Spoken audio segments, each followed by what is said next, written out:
Stefan Molyneux of freedomainradio.com is joining us, and he's here to break down the situation, what we're facing, the different attack plans. But first off, I am now officially euphoric. I mean, in your expert view, what have we seen? The facade completely dropped? Operation Toto complete? Or how much of the battle have we won? I mean, who are the winners? Who are the losers?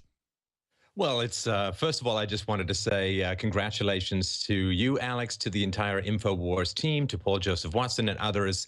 World War III canceled on account of InfoWars, and that is a pretty good thing. You know, when we talked earlier this year, I said this was the year I felt my whole life had prepared me for this kind of combat, for this kind of battle, and maybe you feel the same way, but I just really wanted to extend heartfelt admiration and congratulations for the role that you have played personally and through your organization and through your affiliates in saving Western civilization. Let's take a bow, shall we? Because we have done some great work this year. Well, my friend, congratulations to you as well. I mean, clearly they wanted to start World War III, but as Putin said in his congratulations last Wednesday, we know this will not be easy. We should probably talk about why some of the forces in our government want this, but you've got so many great points. Where should we start first? Well, I think the first thing we want to remember, Alex, is that the media has not changed. The media has learned nothing. The media will not do any U-turns. They will not process anything about how wrong they were, about how misleading they were, about how manipulative they were. And therefore, every time you see Trump in contact with the mainstream media, view it as a kind of psyop. View it as a way to depress you. View it as a way to alienate you from your candidate. View it as a way to set you against Donald Trump. Like I sat down and watched, gritted my teeth, put on my crash helmet, and watched the 60 Minutes interview. And it was just a whole series of brain-dead gotcha questions. Do you disavow the violence being committed in your name? It's like, how do we even know? This could all be false flag stuff. I mean, Lord knows it's been that way in the past, and a lot of these supposed hate crimes have been revealed as hoaxes. And so, do you disavow this? Are you going to go back on your promises? It's like, well, the media, first of all, they said he didn't have any policy platforms. He didn't have any policies. And now they're saying, are you going to repudiate them? And this is all nonsense. It's designed to cause people who supported Trump to freak out, to second guess him, to start armchair quarterbacking. That's right. And for a year, Stefan, they said he didn't have any policies. They were always there on the site. We covered it. We read it. And then they say, oh, you're not going to deport everybody now, like you said. And he goes, I never said that. I said, if you're a felon and we catch you doing something, you're going to be deported. And everybody else who are illegal, who will have to have a process to go out and then come back in if they're not criminals, which ought to actually concern some folks. I think we have too much immigration. I was saying he's more liberal than a lot of Republicans, but he actually wants a system so they're not underground, undocumented, permanent underclass that the Democrats basically milk and control. Then they go on and say, so here's what they claim he said. Then he doesn't do what they claim. He does what he says he would do, and they say it's a lie. Well, here's the thing. I mean, if you know anything about Donald Trump, he's not that enigmatic. You just read The Art of the Deal, read some of the other books that and hear what he said. He doesn't like to box himself in by jumping to conclusions, and that's a great gotcha game. Because at this point, you know, he's not the president yet. It's still months away. So they're going to say, well, how are you going to deal with this? And how are you going to deal with that? Now, events could change, information could change. And of course, he's privy to a lot of information now that he wasn't privy to just last week. I mean, he's obviously had his security briefings. He's up to speed on things. I guess he's got the same amount of information that most of the foreign governments who seem to have gone fishing through Hillary Clinton's server now have. So it's nice to have him up to speed with some of the other governments that know all of the stuff about American security. But he's not president yet. He's not going to box himself in. He's always said, I don't like people who reveal all their plans ahead of time because it gives your enemies time to organize. It gives them a sense of where you're going. So the fact that he's hedging his bets, that he's not coming to conclusions, is entirely in line with everything he said throughout his entire campaign and his entire career. What do you think of the conciliatory tone he's been striking that's been met, as you said, with hissing hatred from the media, who seems to have only intensified what got them to this totally discredited position? Well, that's a great question, and I'm ambivalent about it. So I'll just give you sort of very briefly the two sides of the argument. Number one is I'm a theoretician, like I'm a moral philosopher, and so I get to deal with perfection. I get to deal with abstracts and ideals. When you get into politics, it's been called for many centuries the art of the possible. You have to make compromises. Even if you've got the House and even if you've got the Senate, they still have enough in the Dems still have enough in the Senate to do a filibuster. So you have to make compromises. You have to make compromises with the existing rhino structure. And so I can sit here armchair quarterback and cry purity until the day I die. But the reality is I'm not actually out there trying to achieve legislative changes in politics, which is a unpleasant and messy thing, as I think it was Bismarck in the 19th century in Germany who said there are two things the public should never, ever see being made. Number one, sausages. Number two, laws. It's a messy, difficult business. So, you know, the compromises, I don't know the degree to which they're necessary. He's had a chance to study this for a long time. He's got access to information I'll never have a hold of, and he has to know where his compromises are. But the man's had a multi-decade career of getting incredible things done, of picking the right team, of executing, of delivering. At some point, doesn't the person have enough credibility that you're just going to trust what they're going to do until you see something wildly egregious? And I certainly haven't seen anything like that yet. Well, I was about to say there were French governors, and you know, like Louis XIV was one point. Kit Daniels was pointing out, he's doing an article on it right now. There were Chinese emperors. I mean, there's one form of governing where you actually take your enemies and you stick them in positions of power to basically fight with each other now, but you divide up that camp. Quite frankly, somebody else did that. His name was Adolf Hitler. I'm not saying that's a very good way to govern. I know it works sometimes, and then you can, at an executive level, control what they're doing. Obviously, Reince Priebus knows how to basically unlock all the doors. He knows the players. He knows how to get stuff done. He's such a backstabber, I don't trust him. The fact that Stephen Bannon is in charge of him as the main presidential advisor, kind of putting out what the policy will be with Trump and then telling Priebus to follow it, I mean, I think that's good. But Priebus is such a butt boy, to use a vernacular, of Paul Ryan, who is the biggest snake in Washington other than maybe Harry Reid, doesn't look good. But look, I'm going to give Trump the benefit of the doubt. He has pledged, though, that obviously the president doesn't prosecute, but that they would get out of the way with an attorney general for justice to be done. Now, I talked to him about that on Friday. That's private. I'm going to leave that at that. But he said in the 60 Minutes piece that, look, I want to focus on making the country successful. I want to move forward. I get not opening old wounds, but at the same time, he's got to do what he's got to do. I mean, I think the biggest litmus test for this, tell me if I'm wrong, he's got to appoint really good constitutional judges, not just obviously the Supreme Court, but other federal appointees, and we're going to have those popping up in just a few months. He'll be in 66 days, and there's a bunch of resets, appointment and stuff that are just waiting that have been held up. That'll be the first big litmus, judges.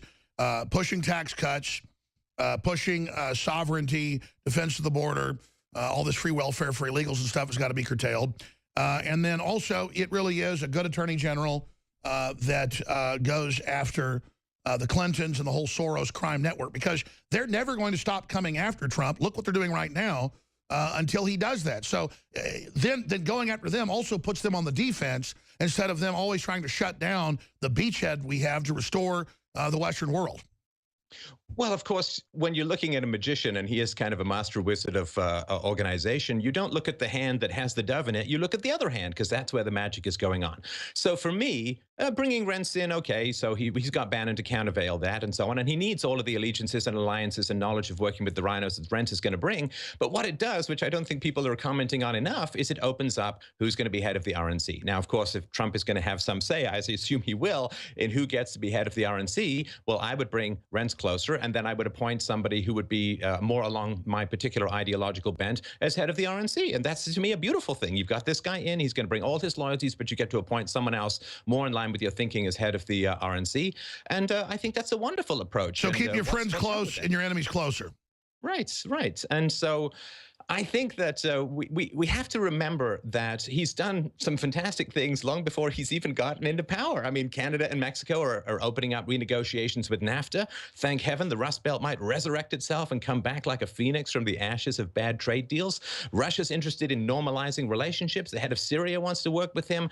With Russia in Syria and in other places in the Middle East, you're going to have a much more effective ally against ISIS, which is what Trump has wanted to do. I mean, the man has been president-elect for a couple of days, and already the world is settling into a more rational pattern. No, you're right. I mean, it's a new day. I saw you kind of sing part of that song on your own show. It's a new world for me.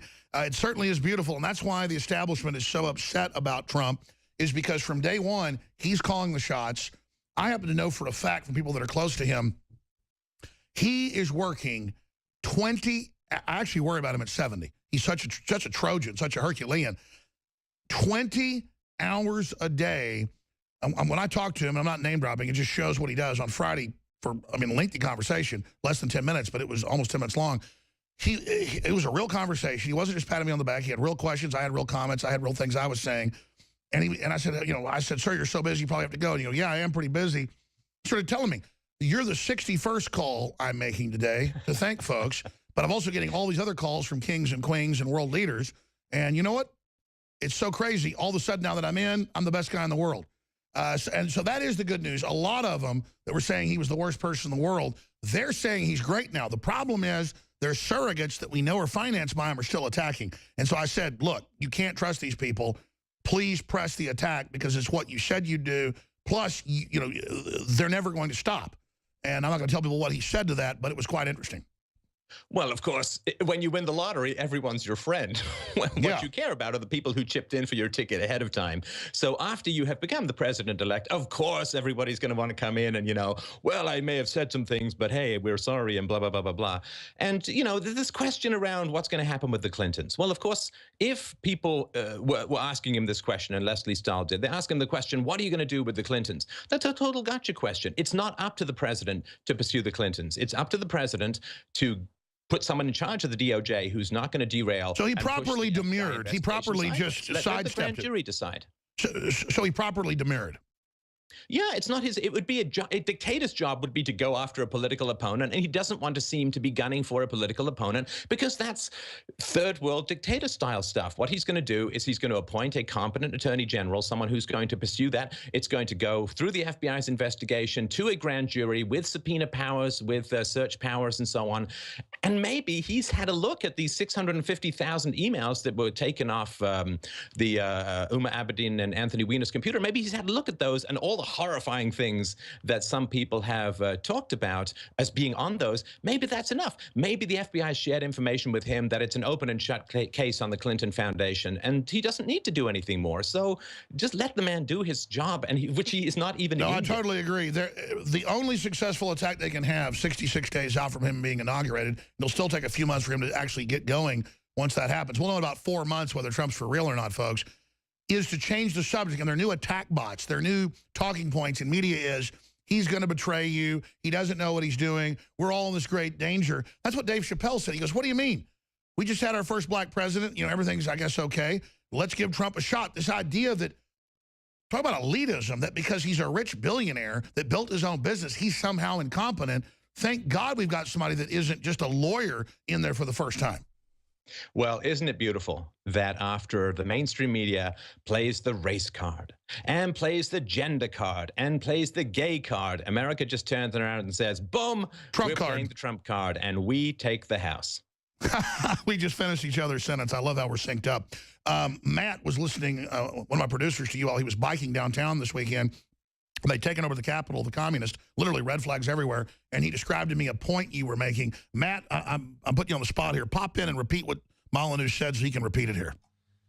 The timing was great. I was actually biking past the Capitol building here in Austin, Texas, and there were a bunch of people holding up signs, and it was at that point in time, it was an episode, maybe a Thursday or Friday show, your Free Domain Radio, and you had made the point, you said, people on the left, these social justice weaklings, are so upset because reality is not conforming with their fantasies. And I thought that was an excellent point. It just happened to be at such the right time. I wanted to put it on a loudspeaker, but you gotta respect these people's free speech. No, I do, Matt. Matt, that's a great point. But I mean, to Stefan, this is my question. How do you reach out to these people? Because now when I go in a restaurant or whatever, and I start seeing somebody flip out on me, or a clerk, I go, oh my God, you're upset about Trump. And they go, yes, I am, and start crying. I mean, I had a woman not want to serve me and really get rude to me when I was at a liquor store buying 2 bottles of wine Friday, and she was an anti-Trump person and knew who I was. And so I'm so well known now, it's for the first time actually gotten to me how pissed they are. And I had a Hispanic guy bow up to me in the gas station, a black guy do it outside the gas station. And I had to turn around and just go, okay, I mean, you're ready to go, let's go. And there's racial attacks happening everywhere. I mean, this is really scary, Stefan. Well, look, I mean, I go back to Princess Diana when she died. When Princess Diana died, a lot of people in England, and particularly the women, went through this extraordinary outpouring of grief and horror and sadness and mourning and all of that. And then they all felt a lot better afterwards, and they all got a lot happier. Mental health declined. You know, when fantasies get destroyed, of course it's painful. Fantasy is a drug. Like if you're going to go off heroin, if you've been on it for 20 years, you're going to go through withdrawals. It's not the doctor's fault, it's the heroin's fault. And it's the dealer's fault, i.e. the media, if you're But the Democrats were worse under Hillary. Blacks had double unemployment under Obama. I mean, don't they understand that Trump is not out to screw them?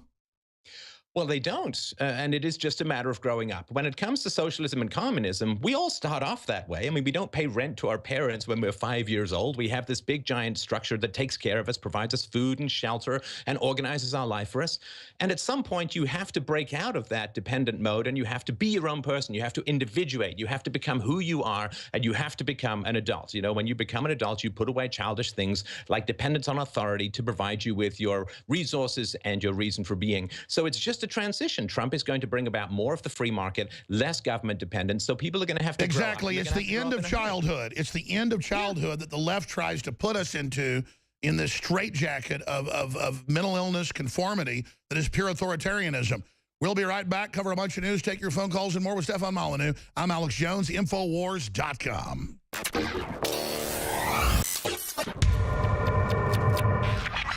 Look, I'm not going to sit here and say, see, I told you so, that communist Chinese-style net censorship was coming to the web, because it's already here. It's being announced. The way you keep the internet open and free is you get involved more than ever. Go to Infowars.com/app. A new battleship in the fight. Infowars Live, available right now. We're looking for a crew to man it. You going to sit down and play games and be a trendy? Or are you going to be part of history? Don't sit by and let the internet and free speech be stolen from you. Take action.